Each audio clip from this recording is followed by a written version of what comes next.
حاملہ ماں سے بچے میں کورونا وائرس منتقل نہیں ہوتا۔ ماہرین نے کہا ہے کہ کورونا وائرس کی شکار ماؤں سے ان کے بچوں میں وائرس منتقل ہونے کا امکان نہ ہونے کے برابر ہوتا ہے۔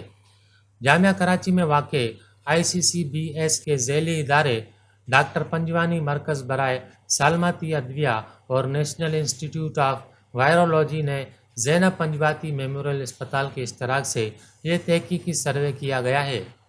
ڈاکٹر پنجوانی سینٹر برائے مالیکیولر میڈیسن اور ڈرگ ریسرچ جامعہ کراچی کے تحت کورونا وائرس پر ہونے والے جامعہ تحقیق سے معلوم ہوا ہے کہ کورونا وائرس سے متاثر ماں سے نومولود بچے میں وائرس منتقل ہونے کے امکانات نہ ہونے کے برابر ہوتے ہیں۔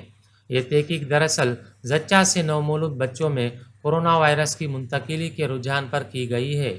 بین الاقوامی مرکز برائے کیمیائی و حیاتیاتی علوم ICCBS جامعہ کراچی کے ترجمان نے پیر کو ایک بیان میں کہا ہے کہ متعلقہ تحقیق نیشنل انسٹی ٹیوٹ آف وائرولوجی جامعہ کراچی میں زینب پنجوانی میموریل اسپتال کے تعاون سے کی گئی، جبکہ GS بینک نے اس تحقیق کی مالی معاونت کی۔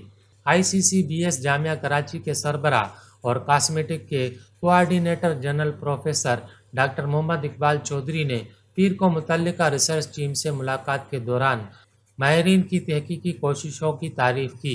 بین الاقوامی مرکز کے ترجمان نے کہا کہ اس تحقیق میں 18 مارچ سے 31 دسمبر تک 140 حاملہ خواتین کو رجسٹر کر کے ان کے کورونا ٹیسٹ کیے گئے۔ ان خواتین میں اکثریت کا تعلق کراچی کے ضلع وسطی اور شرقی سے تھا۔ ان خواتین کو کورونا وائرس کے مختلف لہروں کے دوران سائنسی بنیادوں پر پرکھا گیا۔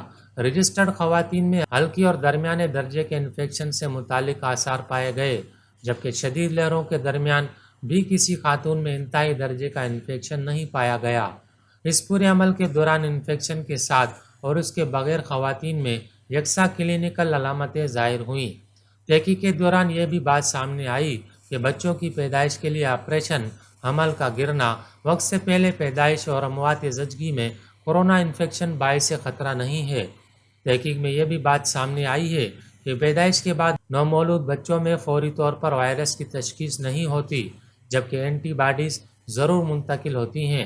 وائرس سے متاثرہ ماں خصوصی توجہ درکار ہوتی ہے، کیونکہ دیکھا گیا ہے کہ پیدائش کے 7 روز بعد بچوں میں وائرس منتقل ہوا ہے۔